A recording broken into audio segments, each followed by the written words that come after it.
님들 안녕하십니까? 예, 새해 복 많이 받으십시오. 한 해가 정말 빨리 지나간 것 같습니다. 예, 어느덧 이제 문교 TV가 다시 왔는데요. 이제 겨울 방학이 시작됐습니다. 그래서 겨울 방학 때 저희들이 학우님들께 뭐 추천하고 싶은 영화, 책, 그리고 어떤 문화생활 이런 것들을 말씀드리는 시간을 가지려고 합니다. 예, 날씨가 근데 너무나 갑자기 추워졌어요. 그래서 학우님들 그 올해 시작하는 달인데 항상 건강하시고 감기 조심하시기를 바랍니다. 그리고 이건 PPL 아닙니다. 예, 여기 앞에 보면 이게 참 귤 같은 게 있잖아요. 이게 뭐냐면요, 귤농장 신품종입니다. 예, 윈터 프린스라고요. 예, 이게 크기와 당도가 훨씬 크기는 훨씬 커지고 당도는 훨씬 높아진 신상귤입니다. 예, 제주도에서 생산되고 있고요. 이거 보니까 맛있더라고요. 그래가지고 피부가 좋아졌습니다. 네, 맛있더라고요. 그래서 하우님도 한번 나중에 기회 되시면 한번 드셔보시기를 추천드립니다. 아주 맛있습니다. 네, 저희 후원 받는 거 아니에요. 네, 자, 그러면은 겨울방학 때 저희들이 학우님들께 추천할 책, 영화, 이런 문화생활 이제 시작하도록 하겠습니다. 오늘 선생님들께서 책도 많이 가지고 오셨어요. 보시면 아시겠지만요. 그래서 책 추천하실 분들부터 먼저 이렇게 말씀을 하시는 걸로 이렇게 진행하도록 하겠습니다. 그러면은 먼저 김재영 선생님께서 먼저 해주시겠습니까? 영화 추천이랑 같이 할 건데요. 영화랑 같이 할 수 있습니까? 그러면은 이유창 선생님께서 먼저 해주시겠습니까? 두 달 정도에 걸친 방학이 시작되는데요. 세계사 혹은 서양사 정자 혹은 거기에 관련해서 공부를 하는 사람 입장에서는 방학이라면 역시 두꺼운 책을 방에 처박혀서 따뜻한 곳에서 오래오래 읽는 게 즐거운 낙인 것 같습니다. 귤도 같이 까먹으면 굉장히 맛있습니다. 그러게요. 네, 그래서 이번에 어떤 책들을 준비할까 고민해 보다가 최근 어쨌든 지금이 일종의 격동의 한 시대를 우리가 맞이하고 있고 여러 주제에서 세계가 다 뒤바뀌는 한 가운데 있기 때문에 이런 변화를 어떻게 역사적으로 바라볼 수 있을까를 생각하면서 몇 가지 크게 세 가지 키워드를 잡아서 하나씩 책을 가져왔습니다. 하나는 이제 황금의 샘이라고 번역되는 2권짜리 책인데요. 이 책의 기본적인 주제는 석유, 즉 에너지입니다. 오늘날 지난해 이제 몇 년부터 또 뭐 아리백에 가입을 한다거나 이런 것들을 혹은 탄소 절감이라든가 혹은 아예 탄소를 갖다가 쓰지 말자 이런 것들을 이야기하면서 석유 산업과 그것들 만들어온 역사에 대한 이제 뒤안길로 보낼 수 있을 것인가에 대한 여러 가지 논의들이 벌어지고 있는데요. 우리가 그런 역사를 뒤로 하기 전에 도대체 그것이 어떻게 지금까지 우리 세계를 만들어 왔는가 이거를 보는 데 있어서 가장 좋은 접근법이라고 할 수 있는 책이 바로 이제 데니얼 예긴이 쓴 황금의 샘이라는 책입니다. 한국어판으로는 이제 2권짜리로 번역이 됐고요. 1850년대부터 시작해서 1990년대까지 대충 한 140년대 정도 되는 시간을 다루고 이제 이 책의 특징은 우리가 그냥 큰 산업만 얘기하는 게 아니라 기업가 한 명 한 명부터 시작을 해서 이제 좁게는 이 기업의 역사, 좀 더 크게는 산업과 에너지의 역사, 나아가서 국가들의 역사에 이르기까지 여러 층의 역사를 계속 오르내리락 하면서 굉장히 재미있게 석유가 어떻게 이제 우리의 삶을 바꿔놨고 석유를 갖다가 차지하려는 투쟁들이 각국의 정치적인 이해를 혹은 이 기업들의 운명을 어떻게 바꾸었는지를 굉장히 상세하게 또 재미있게 보여주고 있다는 점입니다. 그래서 보면은 초반부에는 미국과 영국의 얘기부터 시작해서 20세기로 들어가면 중동과 남미에 이르기까지 굉장히 광범위한 시간적인 그리고 공간적인 넓이를 자랑한다는 것도 이 책의 굉장히 중요한 특징이고요. 제 생각에 이것만 봐도 사실 19세기부터 20세기까지의 세계사가 어떻게 그전에 유럽 중심적인 세계사에서 정말 전 세계를 아우르는 세계사로 바뀌게 되는가 이런 흐름을 잡기에 굉장히 중요한 책이라고 생각을 합니다. 여기서 또 이제 중동과 이런 문제들이 나오긴 하고 당연히 전쟁 얘기가 나오기 시작하는데 그래서 제임스 딘 이야기도 나옵니까? 네? 제임스 딘 이야기도 나옵니까? 제임스 딘 이야기는 안 나오는 것 같습니다. 자이언트에서 제임스 딘이 소유재벌로 영화. 제가 자이언트를 못 봐서 나중에 영화를 찾아서 보겠습니다. 아마 록펠러나 이제 스탠더드 오일 같이 큰 기업들의 역사들은 거의 다 언급이 되기 때문에 아마 거기 모태된 사건들 같은 경우는 분명히 나오지 않을까 싶습니다. 여기서는 그래서 중동 얘기가 좀 나오긴 하는데 두 번째로 제가 고른 주제는 전쟁입니다. 그래서 2023년 10월 7일에 이제 여러분들도 아시다시피 하마스의 이제 굉장히 끔찍한 테러가 있었고 그 다음에 그 이상으로 끔찍한 이스라엘의 가자지구 폭격과 어쨌든 거기서 벌어진 학살들이 벌어지고 있는데요. 이제 그런 흐름을 볼 때 무엇부터 시작하면 가장 좋을까로 고민을 하다가 고른 책이 바로 이 라시드 할리디라는 사람의 팔레스타인 100년 전쟁이라는 책입니다. 이 책은 어쨌든 제 부제에서 정착민 식민주의와 저항의 역사 1917년부터 2017년까지라는 부제를 달고 있는데요. 여기서 정착민 식민주의라는 말을 이름에서 볼 수 있듯이 팔레스타인 문제를 그냥 단순하게 민족 국가 간의 충돌 이렇게 보는 것이 아니라 이스라엘 특히 시오니스트들이 어떻게 팔레스타인 땅에서 하나의 정착을 하면서 식민지를 더 건설해 가는가, 그리고 거기에서 팔레스타인들이 어떤 종류의 운명들을 맞이하게 되었는가, 여기에 초점을 두고 보는 게 이 책의 중요한 포인트입니다. 이름에서 약간 우리가 암시할 수 있지만 라시드 할리디라는 이름에서 생각할 수 있듯이 저자는 이제 팔레스타인 백그라운드를 배경을 가지고 있고 지금 이제 컬럼비아에서 에드워드 사이드 교수로 있는 사람인데요.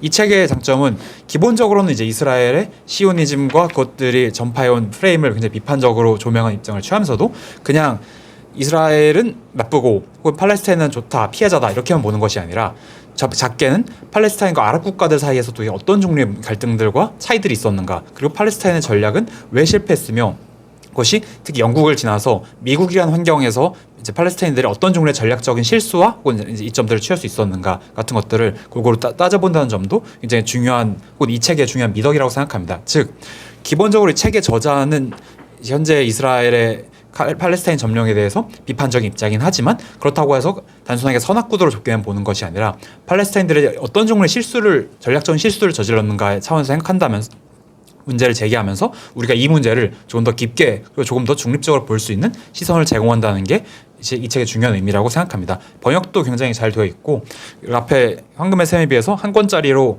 본문 한 370쪽 정도 되는 전혀 읽기 어렵지 않은 분량이기 때문에 여러분들께서도 많이 재밌게 보실 수 있을 것 같습니다. 그래서 보통 이런 식으로 제가 지금까지 한 학기 동안 문화교양학과에서 수업과 과제물을 내봤을 때 많이 보는 것들이 여러 이제 민족적인 그런 갈등이라든가 어려움을 이야기하면서 결과적으로는 국력이 참 중요하다 이런 종류의 말씀을 하시는 분들이 굉장히 많은데요. 저는 뭐 거기에 동의는 하지만 그럼 도대체 국력이 무엇인가, 그리고 국력이란 것으로 우리가 무엇을 얘기할 수 있는가, 이런 것까지 사실 좀 들어갈 필요가 있다고 생각을 하거든요. 그런 걸 이야기하기 좋은 책이 이번에 제가 소개할 책 중에서 가장 짧은 이제 지구적 발전의 길고도 느린 죽음이라는 책입니다. 제가 공교롭게도 앞에서 프롤로그 해제를 쓴 책인데 제가 쓴 책은 아니고요. 기본적으로 이 책은 1980년대 정도부터 시작해서 우리가 보통 빈곤 국가라고 부르는 나라들이 어떤 경로를 통해서 빈곤해졌는지, 그리고 그런 나라들의 빈국에서 부국으로 발전하려는 혹은 이탈하려는 종류의 시도들이 어떤 이유에서 실패했는지를 훑어보고 거기서 특히 국가의 개발 역량이란 것들을 굉장히 중요하게 본다는 게 이제 독특한 점입니다. 이게 오늘날 여러분들께서 혹시라도 세계 국제면이라든가 경제면을 보신다고 하면은 지금 미국에서 인플레이션 긴축법이라든가 감축법이라든가 이제 반도체법 같은 것들을 얘기하면서 영어로는 이제 인더스트리얼 폴리시, 보통 산업 정책이라든가 혹은 제조업 정책으로 번역하는 일련의 키워드들이 계속 등장하는 것들을 보실 수 있는데요. 그런 논의들이 사실 어떤 그런 배경에서부터 나오게 되었는가, 혹은 그런 논의들이 지금 미국에서 어떻게 얘기되고 있는가를 보는 데 있어서 굉장히 재미있는 책입니다. 그래서 앞에 표지에도 나왔지만 전 세계 제조업은 힘을 잃고 있다라고 얘기를 하면서 사실은 이 책의 중요한 포인트가 제조업을 개발하는 데 쓰는 것이 바로 빈국이, 가난한 국가가 좀 더 부유한 국가로 발전에 대해서 굉장히 중요한 역할을 수행한다라는 종류의 큰 태자를 깔고 거기서 국가의 개발 능력이라는 것들을 우리가 어떻게 볼 수 있는가, 혹은 어떤 대처를 해야만 이제 국가 간의 이제 빈곤 문제, 전 세계적인 빈곤 문제를 풀어나갈 수 있는가, 이런 것들을 굉장히 짧지만 명료하게 풀어나가고 있는 책입니다. 그래서 가장 두꺼운 책에서부터 중간 책, 아니면 가장 얇은 책까지 지금 3권을 소개해드렸는데 뭐 방학은 길고 또 날도 날은 춥기 때문에 여러분들께서 하나씩 잘 읽어가시다 보면은 어느새 책이 여러분의 독서와 함께 또 방학도 함께 끝나 있는 그런 이제 보람찬 시간을 보내실 수 있지 않을까 싶습니다. 제 소개는 가장 보람찬 과목 아닌가? 100%를 꽉 채우는 과목인데, 예, 여러분들께서 좀 더 만약 더 많은 책이 필요하다 이러시면은 주저없이 저희 메일로 연락을 주시면 제가 성실하게 답변을 드리겠습니다. 네, 그럼 바톤을 이제 다음 선생님께 넘기겠습니다. 예, 진보성 선생님께서 진보성입니다. 네. 갑진년 새해 맞아서 비룡제천, 그 용처럼 승천하는 한 해가 되시길 바랍니다. 뜻하신 바 다 이루시는 그런 한 해가 되시길 바랍니다. 저는 너무 제 학과 과목과 관련 있는 책을 가져온 것 같아서 근데 이제 논어, 맹자, 순자 뭐 요게 그냥 세트 이렇게 가져왔습니다. 이게 작은 책 문고판으로 나왔어요. 그래서 요 책들을 이제 좀 작은 책이다 보니까 집안에 아무 곳에 읽다가 아무 시간에 읽다가 어떤 곳에 팽개쳐 놔도 다시 주워서 읽을 수 있는 그런 잃어버릴 수 있는. 잃어버릴 수도 있는데요. 작으니까 잃어버릴 수 있는데 뭐 그래도 작다 보니까 손에 들고 다닐 수도 있기 때문에 휴대도 뭐 가능하고. 그래서 문고판 책들이 뭐 특징이 그거잖아요. 이제 너무 구애받지 않고 자유롭게 읽을 수 있다. 그런 책입니다. 그래서 논어, 맹자, 순자는 뭐 워낙에 번역서라든지 뭐 관련 책들이 많이 나와 있으니까 이 책은 뭐 그렇게 어떤 책을 골라서 읽어도 상관없습니다만은 이 문고판 같은 경우에는 이제 우리 살고 있는 현실에 대한 현실의 삶과 좀 연결돼서 생각할 수 있는 그런 내용들을 좀 담고 있는 것 같아요. 그래서 논어 같은 경우에도 보면은 이제 목차를 좀 보면요. 여기에서 이제 그 우리의 이제 현실 삶에서 이제 공부하는 것 그리고 친구를 사귀는 것 뭐 이러한 어떤 주제들을 던져주고 있습니다. 그래서 좀 딱딱하지 않는 책이죠. 좀 쉽게 좀 접근할 수 있는 자신의 삶과 일상과 이제 연결을 시킬 수 있는 그런 책들입니다. 그래서 맹자 같은 경우도 좀 그렇습니다. 맹자도 어떻게 보면 굉장히 좀 철학적으로 맹자의 생각을 접근할 수 있지만 여기서 이제 구제역대의 어떤 그런 일화 같은 것들을 여기서 얘기하면서 맹자의 정치적 상상력이 사실은 우리의 삶의 주요한 어떤 사건들과 연계돼서 또 생각할 수 있다. 이러한 얘기들을 또 하고 있습니다. 그리고 이제 순자 같은 경우에는 이제 작은 인간들의 전성시대, 그러니까 소인들의 전성시대가 지금 됐다.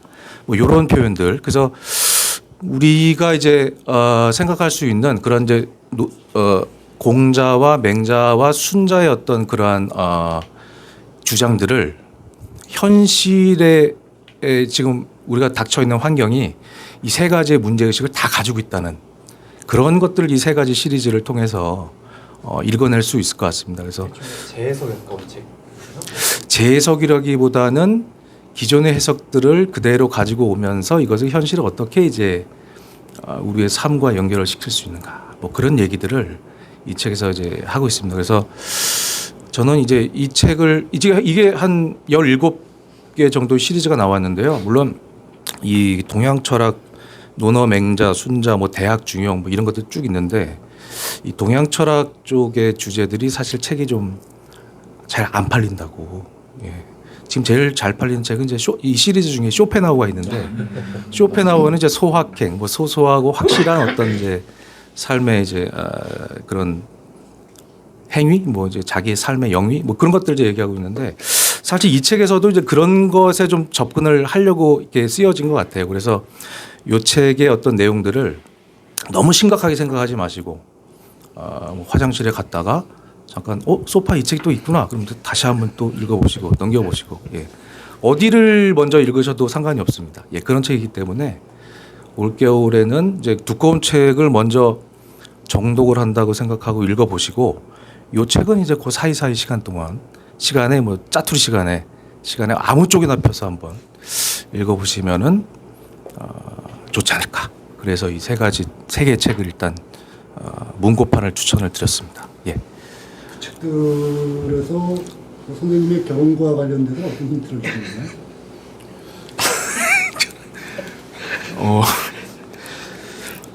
먼저 인간이 되자. 뭐 사람다움이란 무엇인가? 그 생각을 좀 인간이 돼야 이제 결혼을 좀 할 수 있지 않겠나.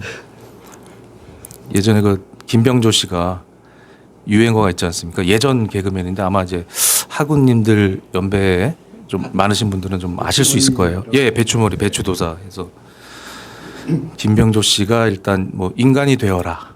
먼저 인간이 되어라. 아니면은 뭐 지구를 떠나거라. 나가 놀아라. 뭐 이렇게 얘기를 했었는데 나가노라라고 지구를 떠나거라는 약간 배제 논리잖아요. 예, 그게 뭐 심해지면 혐오의 논리가 됩니다. 근데 먼저 인간이 되어라 이거는 공자의 얘기랑 바로 통하는 거거든요. 사람 인간 다음에 대해서 생각을 해보자. 그래서 저도 이 책을 저도 이제 중간 읽었기 때문에 방학 동안에 한번 다 읽어볼 생각입니다. 저랑 한번 같이 읽어보시죠. 예. 그러니까 그게 선생님의 결혼이라고. 따지고 보면 큰 상관은 뭐 없는 것 같긴 한데, 예. 그래서 응원하겠습니다. 화이팅입니다. 예. 이 책을 읽으면서 하여튼 겨울 따뜻하게 보내십시오. 예. 제 차례입니까? 네, 이준석 선생님께서 예, 저도 늘 심각한 그런 책들을 갖고 나오는 사람인데요. 예. 이번에는 반은 맞고 반은 틀린 얘기입니다. 이 책을 갖고 나왔습니다. 아마 아시는 분도 계실 텐데 바실리 알렉산드로비치 수암린스키라는 이름도 어려운 사람이 만든 동화집이에요. 생각의 뿌리를 찾아서 떠나는 여행이라는 책인데요. 이 책의 저자 수암린스키는 옛날 소련이죠. 구소련 우크라이나 지역에서 초등학교 교장 선생님이었어요. 근데 전인적인 교육을 하기 위해서 평생을 바친 사람입니다. 그리고 아이들을 어떻게 잘 사회화시킬 것인가, 어떻게 미래를 만들어 나갈 것인가를 늘 염두에 두면서 단편들을 많이 써서 그 동화들이 485개가 모여서 이 책을 만들었습니다. 이 책의 원래 제목은 윤리 독본이에요. 굉장히 빡빡하죠. 우리는 이거를 왜 이런 제목으로 이렇게 바꿔서 번역했는지 모르겠지만 그런 이유도 아마 있을 겁니다. 윤리라 그러면은 우리 오늘날 이 세계의 많은 것들이 말도 못하게 다 피폐해지고 타락하고 했지만 윤리라는 말만큼 많이 타락하고 왜소해진 말도 참 드물 것 같아요. 우리가 아까 이제 윤리라고 생각을 하면은 보통 뭐 효도, 애국 이런 것들을 생각을 하는데요. 효도를 한다 그러면 우리 전통적인 생각에서는 좋은 학교를 가고 또 출세해서 부모님께 어떤 부모님의 면도 좀 세워드리고 자기는 이제 목에 힘도 주고 살고 이런 걸 말하죠. 결혼도 해야죠. 아 그렇죠. 예. 아들도 낳아드리고 그런 굉장히 전통적인 효도의 방법들이 있죠. 그런데 그거를 가만히 따져가다 보면은 결국은 다 남들을 밟고 일어서는 자기만의 승리입니다. 그다음에 그 사람이 속한 그 가족에만 국한되는 경쟁에서의 승리를 말하는 겁니다. 그 애국 같은 것도 큰 규모라고 생각이 되는데 사실 또 그렇지도 않아요. 예를 들어서 이스라엘 젊은이 입장에서 애국을 하겠다 해서 지금 뭐 스스로 자원해서 군대에 들어가서 가자 지구에 있는 어린이 병원을 폭파시킨다든가 거기 사람들을 이제 학살을 한다든가 온갖 만행을 저지른다는데 그 사람들은 애국이라는 그런 어떤 모토를 가지고 그런 행동을 거리낌 없이 할 거예요. 베트남에서 우리도 그랬습니다. 또 그런 사례들을 지금 다 얘기하다 보면 끝이 안 날 겁니다. 남들을 죽이고 남들을 억압하고 내가 속한 내 집단만이 얻는 그런 어떤 번영이나 안정 이런 것들을 우리는 이제 윤리라고 생각을 하고 살아요. 그렇기 때문에 우리는 이렇게 왜소해지고 항상 불안하고 행복도 찾기 힘들고 한 게 아닌가라는 게 바로 수암린스키의 생각입니다. 그래서 내 가족이란 어떤 혈연이라는 어떤 소집단이 아니라 모두를 생각하는 그 대집단을 생각하고 또 인간의 사회 전체를 또 상대화시켜서 우주 전체의 어떤 균형과 원리 이런 것들을 생각하게 해서 사고하고 더 좋은 그런 솔루션들을 찾게 만들게 스스로 생각하게 도와주는 실마리를 던져주는 책이라고 생각합니다. 제가 왜 특별히 이 책을 여러분께 추천을 드리냐면요. 몇 주 전에 어떤 학우님께 제가 상담 이메일을 받았어요.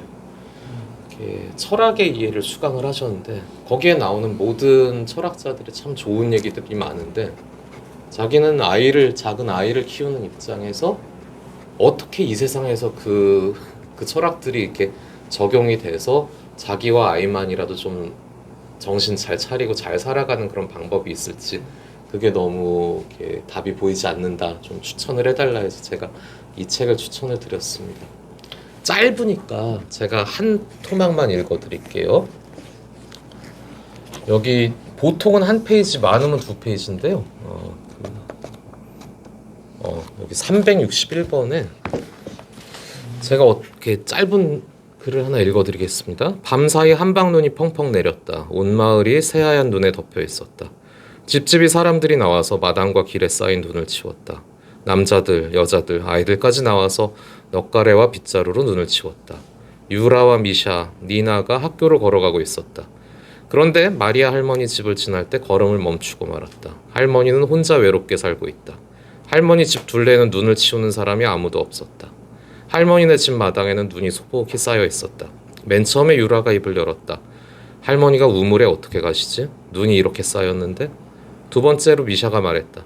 할머니네 집 앞에서 우물까지 우리가 걸어 다녀서 길을 만들어 드리자. 그래, 그러자. 니나와 유라가 손뼉을 치며 말했다. 아이들은 눈길을 걸어 마리아 할머니 집 마당으로 들어갔다. 눈이 너무나 많이 쌓여 있어서 대문에서 집까지 가는 게 너무나 힘들었다. 집에서 대문까지는 조금 쉬웠다. 2번, 3번, 4번 걸어 다녔다. 대문에서 집까지, 집에서 우물까지 걸어 다니면서 길을 다졌다. 힘들어서 땀이 뻘뻘 났지만 아이들은 기분 좋게 학교에 갔다. 지금쯤 할머니가 문 밖에 나와서 깜짝 놀라시겠지? 아이들은 이런 생각을 하며 웃음꽃을 피웠다. 읽는데 한 2, 3분밖에 안 걸립니다. 하지만 2, 3일 동안 우리가 여운을 가지고 생각할 수 있는 그런 내용들이 500개에 가까운 그런 단편 동화들이 있습니다. 아이들과도 한번 읽어주시고요. 또 아이들더러 자기한테 읽어달라고 해주셔도 좋습니다. 이런 것들은 화장실 가는 길에 아까 저 노너처럼 두셔도 좋고 좋아하는 책장에다 꽂아놓고 자기 전에 아이들 혹은 손주들에게 읽어주셔도 좋고요. 이렇게 생각날 때마다 읽으시면은 인간이 과연 이렇게 왜소하게만 살아가선 안 되는 그런 존재다. 그거보단 더 낮게 살 수 있는 존재다라는 거를 어렴풋이 이렇게 우리가 알 수 있지 않을까 싶습니다. 이번 방학에는 이 책을 제가 추천을 해드리고 싶습니다. 예, 감사합니다. 예. 책들 여기 이렇게 보이시죠, 아버님들? 예. 책 이렇게 확인해 주시면 감사할 것 같고요. 예. 다음은 김재영 선생님께서 추천을 좀 부탁드리겠습니다. 네, 그 방학 때는 책을 읽는 것도 되게 좋은데요. 책 외에 조금 더 마음을 편하게 하는 영화라던가 드라마라던가 혹은 여행 같은 것들도 굉장히 중요할 것 같습니다. 이제 그 중에 저는 이제 영화에 대해서 말씀을 드리고 싶은데요. 최근에 이제 12월부터 아닌가? 그 전부터 그 우리 역사와 관련된 영화들이 계속 개봉하고 있습니다. 서울의 봄도 있고 노량도 있고요. 또 최근에 이제 그 드라마로서 경성 크리처 뭐 이런 드라마들이 나오고 있는데요. 이렇게 어떤 그런 문화적인 어떤 매체를 통해서 역사적 사건을 생각해보고 또 조망하는 것은 굉장히 또 좋을 것 같습니다. 특히 저는 이제 서울의 봄이나 노량과 같은 경우는 특히 사람들이 왜 이 영화를 좋아할까라고 생각을 해보면 우리에게 굉장히 익숙한 영웅서사를 갖고 있기 때문이라고 생각을 합니다. 그 시대에 맞는 영웅들을 어떻게 잘 묘사하고 우리는 왜 거기에 열광하는가에 대해서 생각을 해보는 것도 좋을 것 같습니다. 근데 서울의 봄과 같은 경우는 이런 어떤 영화에 대한 관심뿐만 아니라 당시 12.12, 그러니까 1979년 군사 쿠데타와 또 이제 그 당시 10월 26일 날 박정희가 사망한 이후부터 이제 그 다음에 5월까지 이제 서울의 봄이라고 불리는 어떤 시기들을 묘사를 하는데요. 그 당시 사건과 그 당시 어떤 시대적인 어떠한 분위기에 대한 많은 사람들의 또 관심을 불러 일으킨 것 같습니다. 이제 그렇기 때문에 영화에 대한 어떠한 비판들도 있지만 저는 그 당시를 잘 모르는 젊은 세대들이 그 당시를 공부하게 되고 알게 되는 것에 대해 굉장히 이제 긍정적인 또 평가를 하고 있습니다.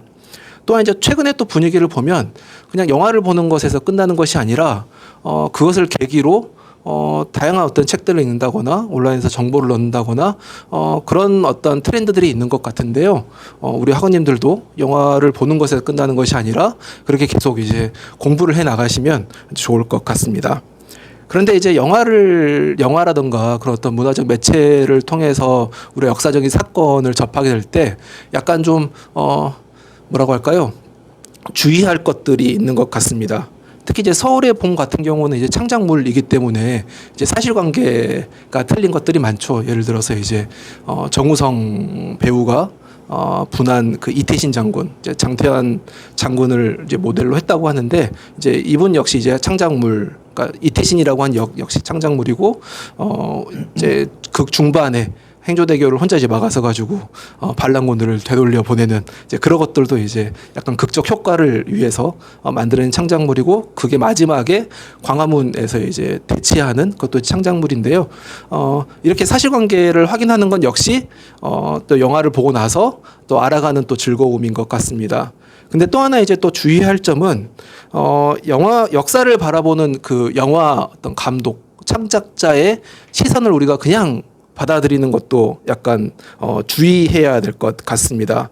예를 들어서 12.12라고 하는 우리 역사 속에서 굉장히 중요한 사건을 단순히 전두환대 반란군대 반란군을 저지하려고 하는 또 다른 군인 집단의 어떤 대결로 이해하는 것은 이제 우리 역사의 어떤 굉장히 복잡다단한 그런 것들을 평면화시키는 어떤 위험성들이 있는 것 같습니다. 그리고 또 그 안에서는 영화에는 나오지 않지만 굉장히 다양한 행위자들이 있었고 이 행위자들의 행위들, 그 행위들의 의미들을 비가시화하는 또 그런 문제들이 있는 것 같습니다.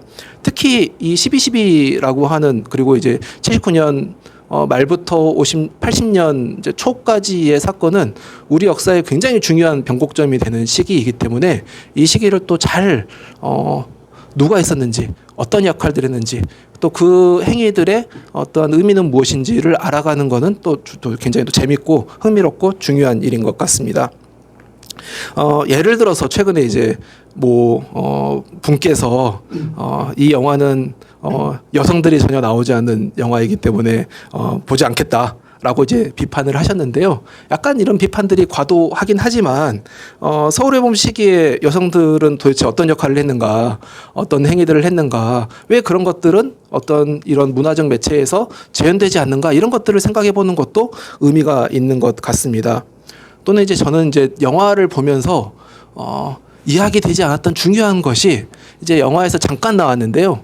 그 아마 모든 분들이 이제 붕괴했던 그 당시 국방부 장관이 이제 모든 사람들 아마 흥분을 하셨을 것 같아요. 막 그 심박수가 막 뛰고 이제 그러셨을 것 같은데 이제 국방부 장관이 쿠데타가 일어나고 나서 바로 이제 미 대사관으로 튀죠.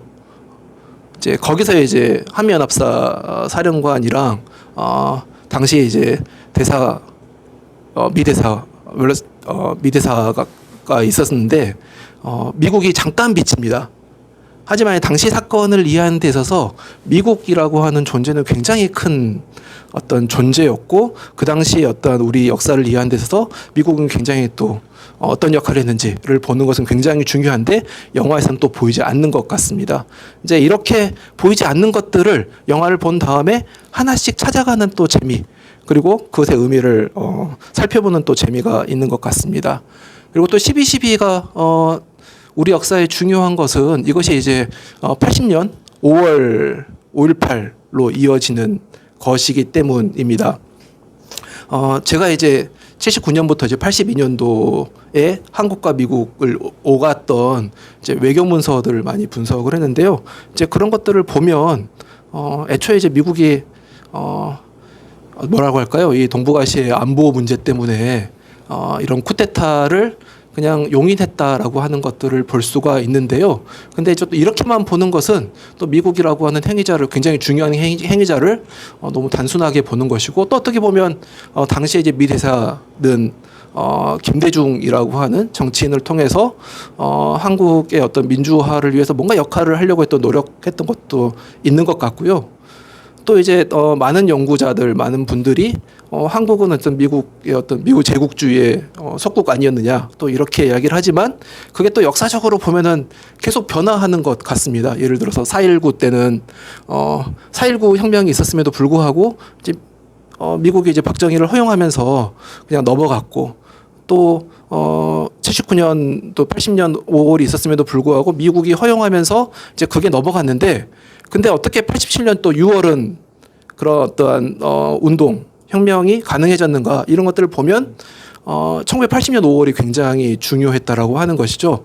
1980년 그 외교 자료를 보면 5월 이후에 미국이 가장 두려워했던 것은 방미 감정이었던 것입니다. 왜냐하면 많은 한국인들이 이제 5월에 그런 비극적인 사건을 미국이 허용해줬기 때문이다라고 생각을 했고 이제 그렇기 때문에 미국은 계속 반미 감정에 대해서 고민을 했던 것이고 실제로 그 이후에 이제 등장을 했던 학생 운동이 이제 계속 어떤 반미라던가 5월에 미국의 책임들을 외치면서 미국은 어떤 한국 사람들, 한국 사회 어떤 운동에 대해서 신경을 쓸 수밖에 없었던 것이죠. 사실 이제 79년이나 80년 5월을 평가하는 미국의 어떤 시선은 그냥 어떤 폭동, 5월은 폭동이었고 박정희 사후에 야당이라든가 시민단체들이 국가를 운영할 뭐 능력이 전혀 없다라고 판단을 했지만 이제 80년을 거치면서 이제 점점 어떤 시각이 바뀌는 것이죠.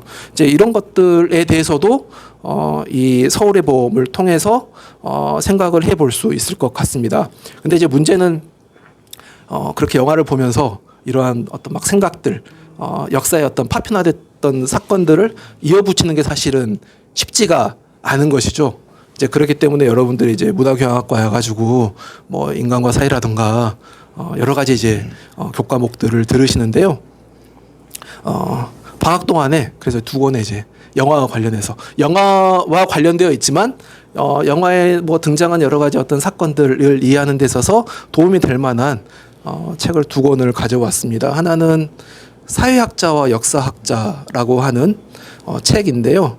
프랑스의 굉장히 유명한 사회학자인 피에르 브루디에와 역사학자인 로제 사르티에의 대담집입니다.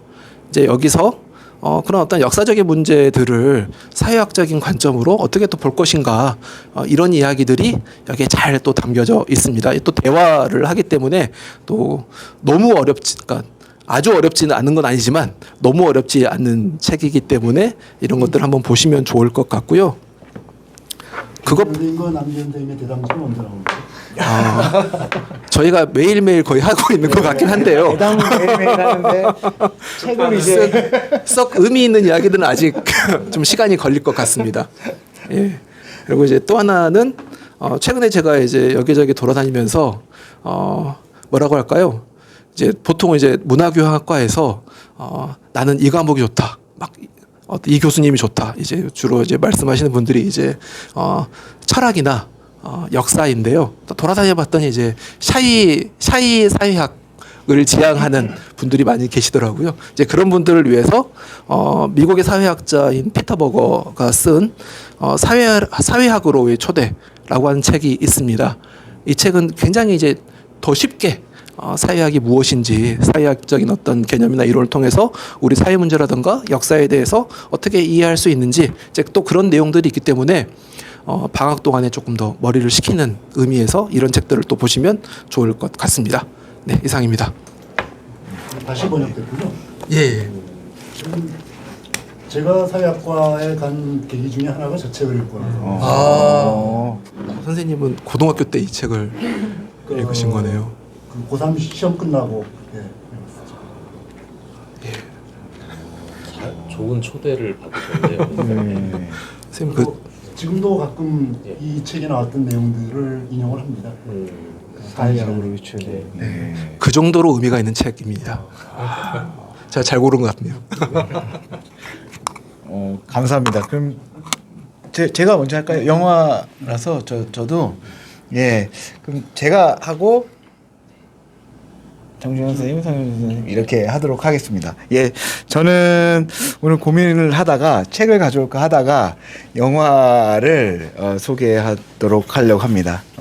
저는 좀 가벼운 저의 개인적인 어떤 그 생각에서 그 딱 보고 영화를 보고 와 저게 저렇게도 표현할 수 있구나 개인적으로 참 놀랐던 영화가 있고 반가웠던 영화가 있는데요. 그거를 소개시켜 드리려고 합니다. 그러니까 학우님들 어렸을 때 방학 숙제 하시러 박물관도 막 가시고 막 싫은데 막 일부러 가셔야 되고 보고서 쓰셔야 되고 막 이렇게 쓰셔야 되잖아요.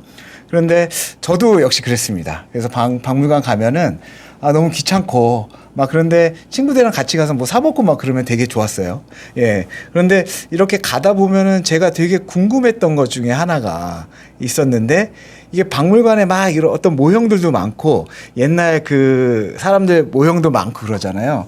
그러면 그 어렸을 때 이제 막 상상력이 좀 발휘됐던 시기에 모든 사람들이 다 없었을 때 이 박물관에 있었던 이 진짜 사람처럼 생긴 애들, 그 다음에 진짜 동물처럼 생긴 애들, 얘네들이 밤에 어떨까?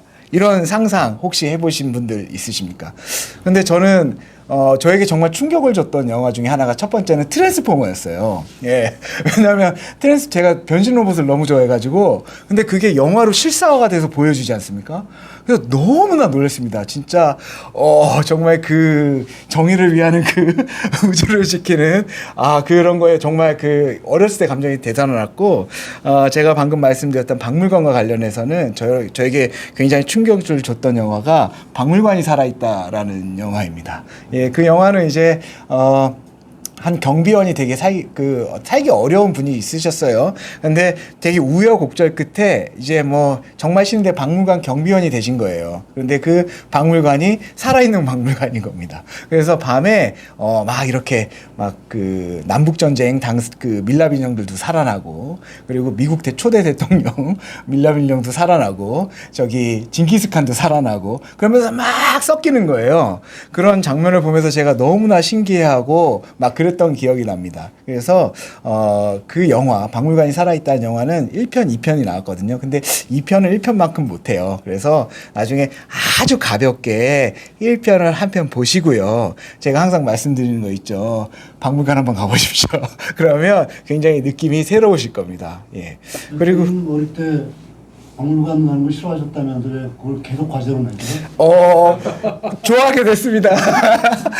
그게 맨 처음에 갔을 때는 그냥 뭔가 강한 압박감이 있었거든요. 박물관 가면 이걸 다 봐야 된다.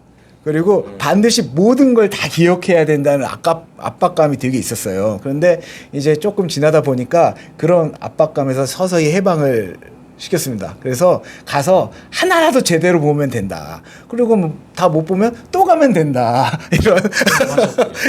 예. 그래서 제가 학우님들께도 박물관 가실 때 혹시 자녀분들도 계시고 손자분들도 계시고 손녀분들도 계실 텐데 가셔가지고 모든 걸 다 보라고 이렇게 막 이렇게 시간에 쫓기지 마시고 그냥 풀어놓으시고 보고 싶은 거 하나만 기억해서 오라고 하시면 될 것 같아요. 그러면 절대 흥미를 안 잃으실 겁니다. 다행히 저는 흥미를 안 잃어가지고 계속 이렇게 추천을 해드릴 수 있는 것 같아요. 예, 그래서 박물관이 살아있다 이렇게 손녀분들, 자녀분들과 한번 보시고 한번 주변 박물관 다녀오시면 좋겠습니다. 예. 그 정원에 들으면 박물관은 살아있답니다. 박물관은 살아있다. 네, 맞습니다. 예, 거기를 한번 가보시면 좋겠고요.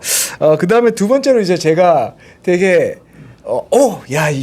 저렇게 영화를 만들었구나 한 영화가 하나가 황산벌입니다. 예, 이준익 감독의 황산벌인데요.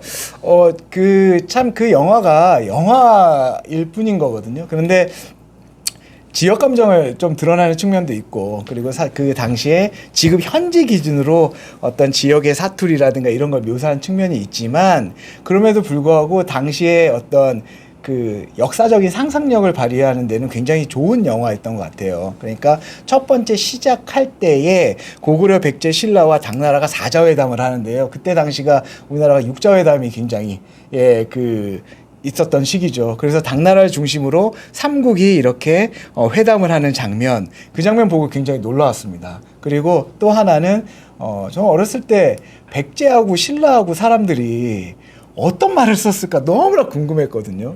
고구려 백제 신라 사람들이 분명히 한국인이라고 하니까 같은 말을 썼을 텐데 지금처럼 사투리를 썼을까? 뭐 이런 것들 있잖아요. 그런데 거기에서 황산벌에서 그런 거를 너무나 적나라하게 묘사를 하는 거예요.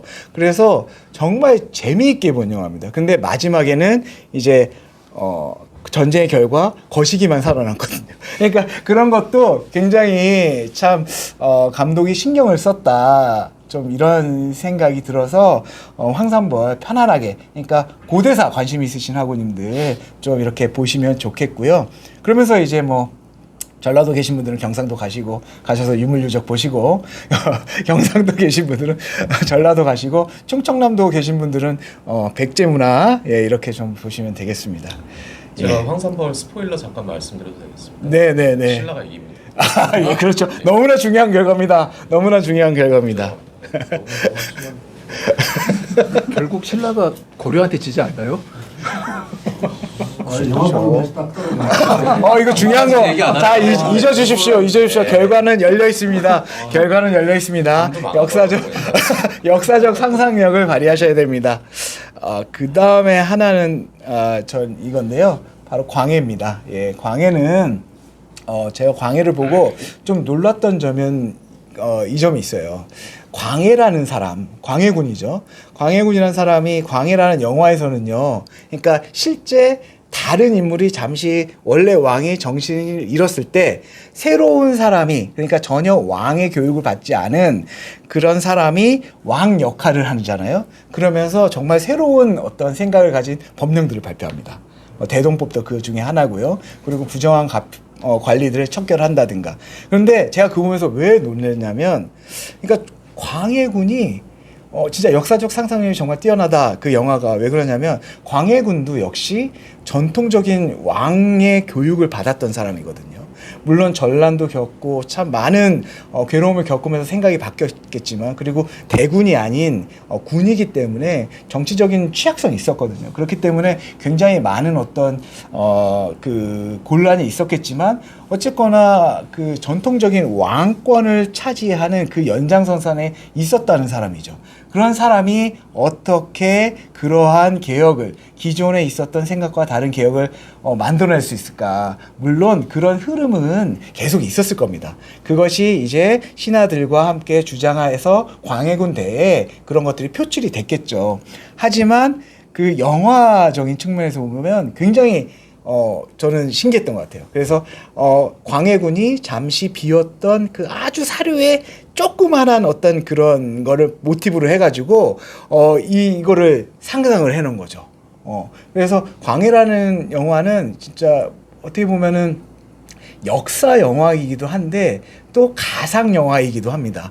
그런데 그걸 보면서 한번 상상을 해볼 수 있는 그런 아주 좋은 소재를 주는 영화인 것 같아요. 그래서 텔레비전에서 많이 해줍니다. 광해. 그래서 광해도 한번 꼭 보시고요. 연기를 너무 잘해요. 제가 이병헌이라는 배우를 아주 좋아하지는 않거든요. 하지만 새롭게 본 계기가 된 게 그 광해였습니다. 연기를 너무 잘하고 그 표현이나 이런 것들을 너무 잘하더라고요.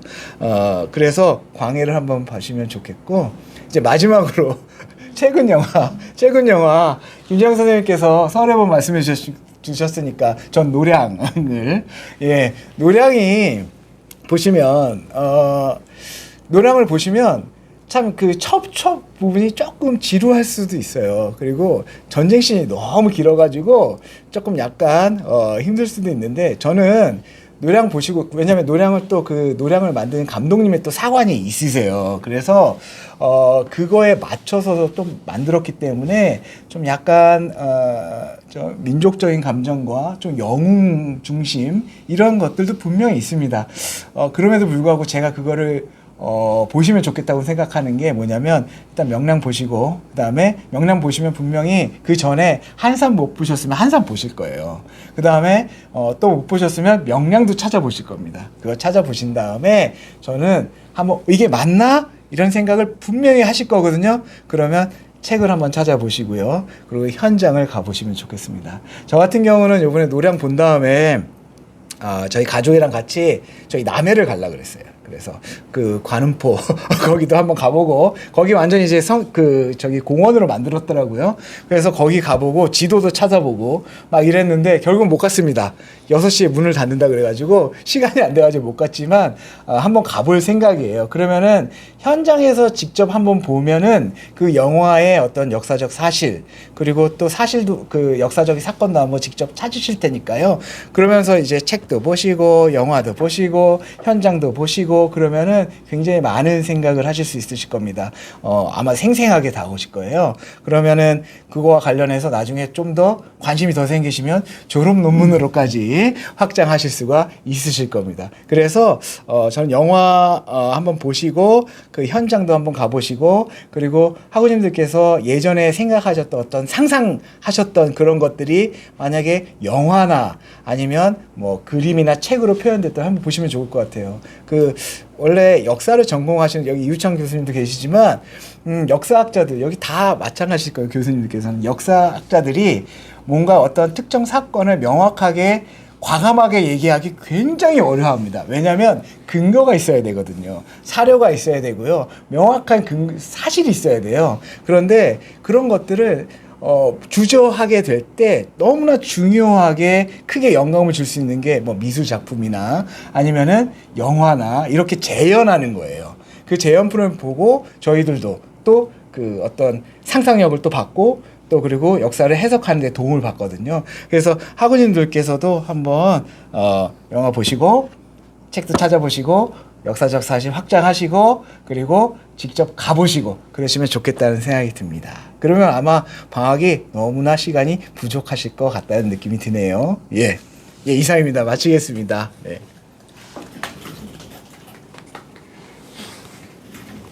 네, 여러분들 새해도 모두 건강하십시오. 건강을 위해서는 역시 휴식이 굉장히 중요하죠. 방학이라는 게 바로 이제 휴식을 위한 시간인데요. 이 좋은 책들, 좋은 영화 많이 소개해 주셨습니다만, 이 영화 같은 데 대해서 또 너무 어렵게 말씀하셔서 마치 영화로 생각하기 과민한 것 같은 그런 이 분위기인데, 저는 뭐 좀 쉽고 그냥 즐길 수 있는 이런 것들을 좀 말씀드리고자 합니다. 그러니까 이게 꼭 이 특정한 책이나 뭐 특정한 이 영화나 뭐 이런 것들을 가리키는 것은 아니고요. 요즘 뭐 레트로 또는 뭐 뉴트로 이런 말들이 많이 사용되고 있는데 어린 시절로 한번 돌아가 보는 것, 그래서 그때 재밌게 즐겼던 것들을 다시 한번 해보는 것, 이런 것들 어떨까 싶습니다. 제가 최근에 무협 소설에 대한 논문을 쓰고 있어서 무협지를 굉장히 많이 읽었었는데요. 남성분들 같은 경우에는 젊은 시절, 어린 시절에 그런 무협 소설 같은 것도 많이 읽으셨을 테고, 또 뭐 로맨스 같은 걸 많이 읽으신 분도 계실 테고, 뭐 SF나 추리 같은 것들을 읽은, 소위 우리가 장르 소설이라고 하는 이런 것들을 읽으신 기억들이 많이 있으실 겁니다. 근데 이제 연세가 드신 분들은 서서히 이제 거기서부터도 멀어져 가게 되는데, 예전에 재밌게 봤던 것들을 다시 한번 살펴보는 것, 이런 것도 흥미가 있지 않을까, 또 의미가 있지 않을까라는 생각입니다. 그래서 바로 그런 것들을 좀 추천드리고 싶은데, 사실 그런 장르 소설 같은 경우는 일시적으로 유행했다가 없어지다 보니까 자료를 구하기가 쉽지 않은 측면이 있습니다. 그렇다면 당장 만화 같은 경우에 뭐 공포의 인구단 이런 작품들, 또 북해의 별 같은 작품들, 뭐 이게 다시 구하기가 힘든 작품들이죠. 근데 다행스럽게도 요즘은 그걸 쉽게 구할 수 있는 방법들이 있습니다. 생겼습니다. 뭐냐면 인터넷에 있는 전자책 서점인데요. 전자책 서점에 보면 신간들도 많이 나오지만 과거의 작품들도 거기에 전자책으로 이렇게 만들어서 수록하고 있는 이런 것들을 찾아볼 수가 있거든요. 제가 무협지를 많이 찾은 곳도 바로 그런 전자책 서점입니다. 제가 이용하는 데는 리디북스라고 하는 데인데 꼭 거기만이 아니라 다른 곳도 그런 사이트들이 있으니까 그 사이트에 가면 장르별로 내가 원하는 어떤 장르의 소설들 같은 것들을 찾아볼 수 있도록 돼 있죠. 물론 그 제대로 읽으려면 뭐 전자책 전문 리더기가 필요하긴 한데 그 리더기가 없어도 됩니다. 그러면 휴대전화나 또는 이 패드 같은 걸로 충분히 읽을 수 있으니까 그런 것들을 한번 찾아서 검색해 보는 것도 재미있는 이런 일이 될 수 있을 것 같고요. 겨울에는 역시 참 요즘 아파트에 살면 좀 나아지긴 했습니다만 이불 밖으로 손 하나 꺼내기도 굉장히 싫죠. 그래서 이불 속에 그대로 처박혀 있는 이것을 원하는 이런 제가 어릴 때는 당연히 추웠으니까 그랬고 지금도 그런 분들이 적지 않으실 텐데 그런 분들이라면 과거의 대중음악들 역시 젊었을 시절에 즐겼던 이런 대중음악들을 다시 한번 찾아서 쭉 들어보시는 건 어떨까 싶습니다. 과거에는 사실 뭐 턴테이블이랄지 뭐 이런 것들에 음반을 걸어야 됐기 때문에 그게 귀찮은 일이었죠. 이불 밖으로 나와가지고 뭐 턴테이블 다시 바꿔 끼고 뭐 이래야 됐는데 요즘은 역시 그것도 이제 편해졌습니다. 뭐 유튜브에 웬만한 곡들은 다 수록이 돼 있다 보니까 그 유튜브를 그냥 이불 속에서 틀어놓고 그대로 계속 누워 계시면서 그 음악들을 계속 들을 수 있다라는 것이죠. 그러다가 졸리면 좀 주무시다가 또 깨면 다시 또 듣고 뭐 이러면 또 굉장히 재미있는 흥미있는 뭐 이런 경험들이 될 수 있지 않을까 싶습니다. 그렇게 하시다가 이제 좀 배가 고파지시면 밖으로 나가서 음식을 식당에 가서 드실 수도 있고 또 뭐 집에서 만들어 드실 수도 있는데 제가 겨울이 되면 저도 어릴 때 먹었던 사실은 그때 가난한 시절에 먹었던 것이긴 하죠. 근데 그걸 꼭 한두 번씩 해 먹습니다. 근데 여전히 맛있는 음식인데요. 그 중에 하나는 뭐 저희 쪽 사투리로는 밥식이라는 표현을 썼는데 어디에서는 이제 밥국이라는 이런 표현을 쓰기도 하더군요. 그래서 그냥 김장김치를 썰어놓고 밥을 넣고 그걸 팔팔 끓이는 겁니다. 그래서 간장으로 조금 간만 맞춰주고 뭐 이러면 굉장히 맛있는 음식이 됩니다. 저는 어릴 때부터 많이 먹었던 건데 사실 저희 집사람은 어릴 때 그런 걸 잘 사는 집안이었는지 안 먹어봤었는데요. 근데 겨울에 제가 한번 해줬더니 집사람도 굉장히 맛있어 하면서 뭐 요즘은 그거 한번 해먹자라고 얘기할 때도 있습니다. 그래서 그런 추억의 음식들 같은 것들을 역시 또 만들어서 한번 드셔보시는 거 어떨까? 뭐 이런 거 추천드리고 싶습니다. 역시 뭐 지금 이 방학을 꽉 채우는 것을 많은 분들이 얘기해 주셨는데 만일 뭐 이런 이 만화나 또는 뭐 장르 소설이나 또는 대중음악 예전 흘러간 이 노래들 이런 것들을 듣다 보면 방학이 언제 지나가는지 모르기에 참 아쉽게 지나가게 되지 않을까 싶습니다. 그리고 이번 이 방학은 역시 추울 때니까 즐거운 방학으로 만들어 가시기를 부탁을 드립니다. 감사합니다. 무협지 한 권 추천해 주시면 안 되겠습니까? 제가 사실 다른 책과 관련해서도 말씀드린 적이 있습니다만 제가 특정한 책 추천을 잘 안 드리는 이유는 이게 워낙 사람마다 취향이 다르기 때문이죠. 그래서 이 무협지와 관련해서도 뭐 제가 지금 논문에도 그런 표현이 있습니다만 실제 이 리디북스 같은 사이트에 가보면 독자 평들이 있는데요. 같은 작품에 대해서 이 독자 평들이 완전히 극과 극입니다. 어떤 사람은 너무 좋은 소설이다라고 그러고 어떤 사람은 이런 쓰레기 같은 이런 식의 취향의 차이가 존재한다라는 거죠. 그렇기 때문에 특정한 이 책을 소개드리기는 약간 좀 부담스러운 점도 있습니다만 이를테면 1990년대 중반 이후에 신무협이라고 하는 이런 소설들이 나오기 시작했습니다. 근데 이제 신무협의 대표적인 작가로 꼽는 사람이 또는 신무협 최초의 작품을 썼던 사람이 좌백이라고 하는 사람이고요.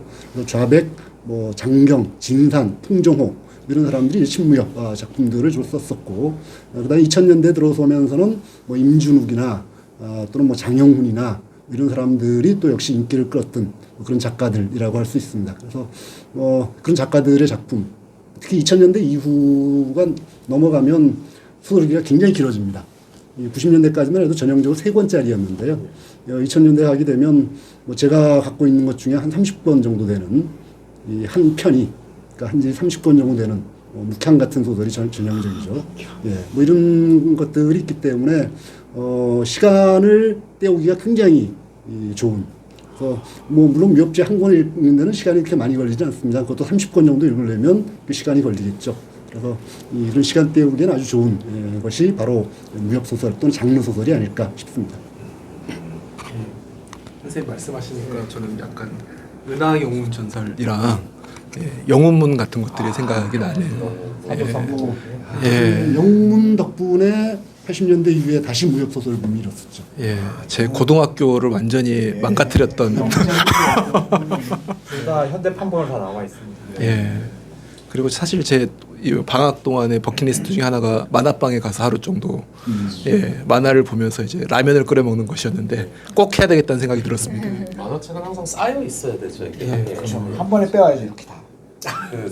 집에서 밥식이 나은지 만화방에서 라면이 나은지 그걸 한번 테스트를 해야죠. 네, 감사합니다. 성현주 선생님. 예. 아, 네. 안녕하세요. 성연주입니다. 네, 다들 새해 복 많이 받으시고요. 앞서 선생님들 말씀을 들으니까 이미 약간 꽉 차 있는 방학 스케줄이 될 것 같다는 생각이 들긴 하는데, 네. 그래도 저도, 뭘 추천할까 생각하다가 저도 음악 관련된 영화를 한번 생각을 해봤습니다. 네.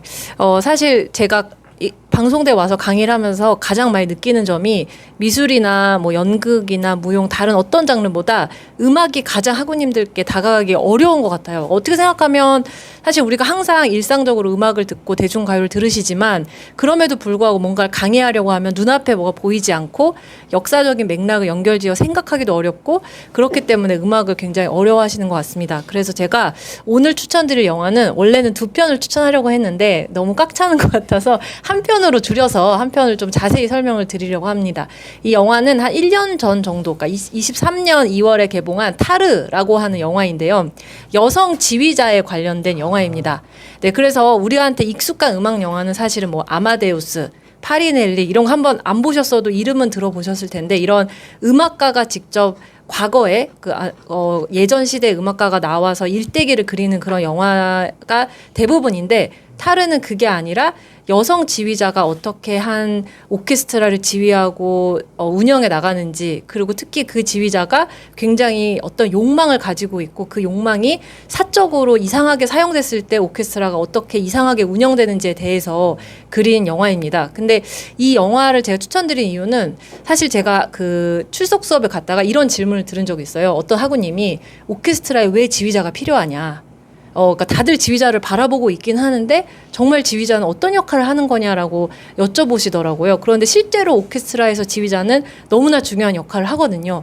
그래서 일단 첫 번째는 그 영화를 보시면 아, 지휘자가 어떤 역할을 하는구나. 그리고 지휘자의 어떤 취향이라거나 음악적 표현이라거나 아니면 본인의 어떤 가이드에 따라서 음악이 어떻게 다르게 나올 수 있는가를 보실 수 있다는 점에서도 굉장히 좋은 영화고요.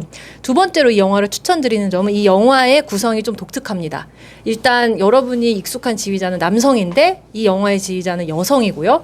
그리고 세팅이 이 레즈비언입니다. 그러니까 동성애자가 지휘자로 등장을 하고 여기에서 그 사람이 자기가 좋아하는 여성 단원들을 오케스트라 단원으로 꽂아놓고 그렇지 않은 사람들을 몰아내는 이제 그런 전략적인 어떤 행동을 하는데요.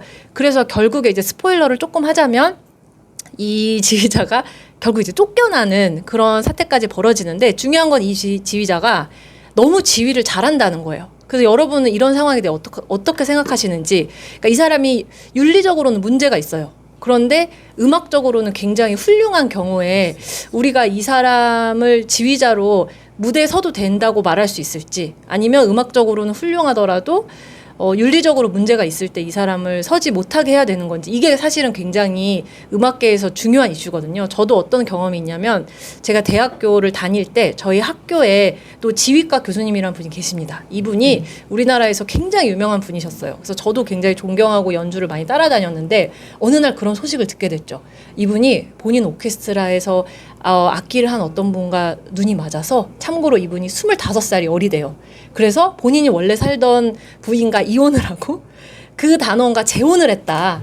그리고 재혼과 동시에 그 단원이 직급이 올라간 거예요. 오케스트라에서. 그래서 사실 음악계에 이런 일이 비일비재하긴 한데 제가 그 이야기를 들은 순간 왠지 그분의 공연을 더 보러 가고 싶지 않아졌고 보러 가더라도 그 전까지 제가 생각했던 그런 음악적인 카리스마라고 해야 될까? 그거를 제가 똑같이 느끼지 않는 것 같다는 생각이 들었어요. 그래서 그러고 나서도 저도 굉장히 어떤 음악과 윤리에 대한 문제에 대해서 고민을 많이 해보게 되더라고요. 그래서 실제 이 영화에서도 수많은 그런 상황들에 대한 어떤 사람들의 뭐 토론이라거나 논의라거나 실제 뭐 법적 검토라거나 그리고 이 영화에서는 그 어떤 그런 거에 피해를 받은 사람이 직접 자살을 하는 그런 사건도 벌어나고 그래서 이런 걸 통해서 여러분들이 음악 그 자체로서만 받아들이는 게 아니라 음악이 이루어지는 어떤 공간에서 그 상황 속에서 우리가 음악을 어떻게 받아들여야 하는가에 대해서 생각을 더 확장하는 계기가 되었으면 좋겠습니다. 네, 전 짧게 소개를 마무리하겠습니다. 진짜 영화로서 오, 그러니까요. 네. 하루 마지막 장면에서 중국에 가서 이제 게임 아. 도전하는 그 장면이 굉장히 인상적. 아, 네. 이미 보셨다니. 네, 그렇습니다. 물리적으로도 음악적으로도 같이 훌륭한 분은 소율대인이 참 귀한. 제가 그걸 음악을 더 잘해야 될 것 같긴 한데. 네. 말씀하시니까 영화 두 편이 영화 한 편이랑 드라마 한 편이 최근에 이영애 나온 마스트라 네. 도 여성 지휘자 네, 맞습니다. 이야기잖아요. 네. 혹시 그거 보셨어요? 저는 다 보진 않고 조금만 봤는데. 그 드라마는 어떤가요? 저는 아직 안 봐가지고. 근데 그 드라마가 흥행에 이제 참패했다는 맞아 그런 게 있는데 오히려 거기에서 너무 사람들의 갈등 구조를 너무 부각시켜서 그냥 뭐라고 해야 되나 음악 그 자체나 지휘자 이런 거에 대한 거를 주목하기보다는 그래서 더 좀 스토리가 흐려졌다라는 평이 많이 있는 것 같습니다. 스토리 전개에 너무 치중하다 보니까 내용 자체가 네. 네. 보셨나요? 아니 저도 유튜브 선전으로만 이영애가 주연한 것 중에 그 추리물로 나왔던 구경이 몇 년 전에 나왔던? 네, 재밌게 봤고. 그건 재밌었죠. 그다음에 이 플래시도 생각이 나네요. 네, 위플래시도 네, 네. 그렇죠. 그것도 혹독하게 스파르타식 훈련을 하는. 네. 그러니까 뭔가 이렇게 음악을 기술로만 생각을 하면 기술의 어떤 정점으로 네. 가려면 혹독한 훈련이 필요한데 네. 그게 과연 이제 윤리적으로 정당하느냐 이제 이런 문제였던 것 같은데요. 네. 그리고 사실 제가 추천하려고 했던 두 번째 영화가 그런 맥락에서 좀 새로운 시각을 보여드리려고 했던 게 피아니스트 세이모어의 뉴욕 소네트라는 영화를 혹시 들어보신 분이 있으신지 모르겠는데 이거는 에단 호크라는 굉장히 유명한 배우 있잖아요. 그 배우가 본인이 감독으로 나서서 만든 일종의 다큐멘터리입니다. 근데 제 주변에 음악 전공자들이 너무 사랑하는 영화인데 뭐냐면 실존 인물이 등장하는데요. 이 사람이 세이모어 번스타인이라는 사람인데 유명한 레너드 번스타인 말고 그러니까 뉴욕에서 활동하는 피아노 선생님 세이모어 번스타인이라는 사람을 주인공으로 해서 이 사람이 원래 승승장구하던 피아니스트였다가 한 40대, 50대 정도의 모든 무대 생활을 접고 그냥 뉴욕 골목길에 자기 피아노 스튜디오를 열어서 피아노를 가르치는 선생님으로 변해요. 그래서 그 무대에서 아주 화려한 음악을 하는 게 아니라 다양한 연령대의 사람들을 가르치면서 자기가 음악에 대해서 느끼는 걸 에단 호크한테 그냥 이제 커피 마시면서 그냥 얘기해주는 그런 세팅으로 이야기를 하는데 에단 호크가 자기가 이제 어떻게 보면 헐리우드의 유명 배우로서 느끼던 상실감, 오히려 공허감을 그 세이모 번스타인과의 대화를 통해서 많이 극복하고 진짜 예술을 한다는 건 무엇이고 진짜 우리가 어떤 예술적 감동을 준다는 게 무엇인가에 대해서 많이 돌아봤다고 합니다. 그래서 아마 네, 그래서 그 영화를 또 보시면 우리가 어떤 음악을 한다는 것, 음악을 가르친다는 것, 아니면 음악을 뭐 듣는다는 것 이런 거의 근본적인 의미에 대해서도 생각해 볼 수 있는 기회가 되실 것 같습니다. 네. 사실 필연이죠. 그러니까 예를 들어서 윤리와 예술이 양립할 수 있느냐 아니면 이건 필연적으로 분리되는 건가 그런 문제를 다루는데 옛날에 이제 고대 힐압에서는 진선미를 하나로 보거든요. 그럴 수밖에 없죠. 이제 진실하고 선한 게 추할 수는 없는 거고 아름답고 선한 건데 그게 구라일 리는 없는 거 죄송합니다. 뭐지? 그 세 개는 항상 좋음의 세 가지 다른 측면들이에요.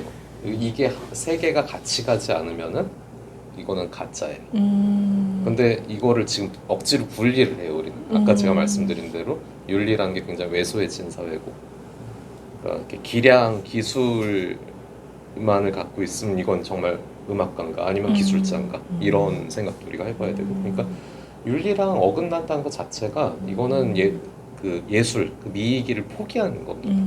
네. 예.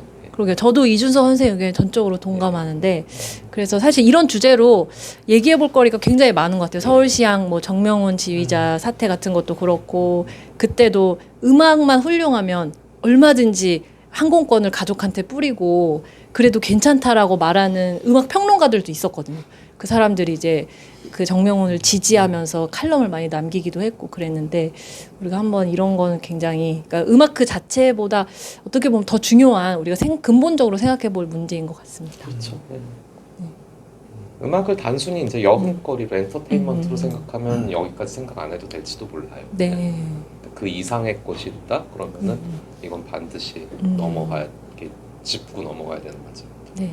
언제 한번 이준석 선생님과 같이 합동 윤리와 음악 세이모 대신. 아, 예, 감사합니다. 학우님들 어떠셨습니까? 학우님들 정말 다양한 공부하시잖아요. 예, 정말 많은 우리 학과에서 정말 다양한 공부를 하시는데요. 저희도 그렇습니다. 같이 이렇게 얘기를 하다 보면 다른 곳에서는 못 느끼는 이런 대화들을 오가갑니다. 그러니까 예를 들어서 저 같은 경우 만약에 저의 원래 과를 다니게 되면 사학과인데 사학과면은 얘기하는 게 비슷할 수가 있어요. 물론 다 사학과를 비하하는 게 아니라 저는 제가 나온 과에 되게 굉장히 자부심을 갖고 있습니다. 예, 그런데 일단 기본적으로 역사의 전공의 역사를 기본적으로 생각하는 사람들이기 때문에 비슷하게 조금 가는 측면이 있어요. 공감대도 많고.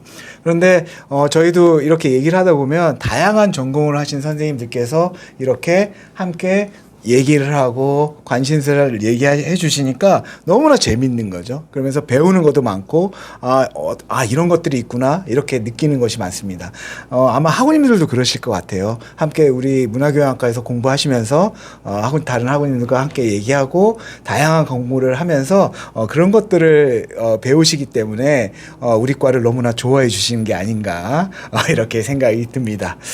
예, 참 방학 아마 저희가 말씀드린 거를 하시면 방학이 정말 부족하실 거예요. 예, 아쉬움이 많이 남으실 건데요. 그런데 그 아쉬움을 남기시고요. 공부를 또 하시다가 여름방학 때 또 하시면 되지 않겠습니까? 예, 그때 또 저희가 말씀을 드릴 겁니다. 예, 학우님들 그래도 가장 중요한 게 건강이니까요. 항상 감기 조심하시고 새해 복 많이 받으시길 바랍니다. 예, 그러면 저희는 이제 다음번 문교TV 때 찾아뵙겠습니다. 저희가 한번 이제 새해니까 같이 손 한번 흔들고 복 많이 받으세요 할게요. 예, 아버님들 새해 복 많이 받으세요.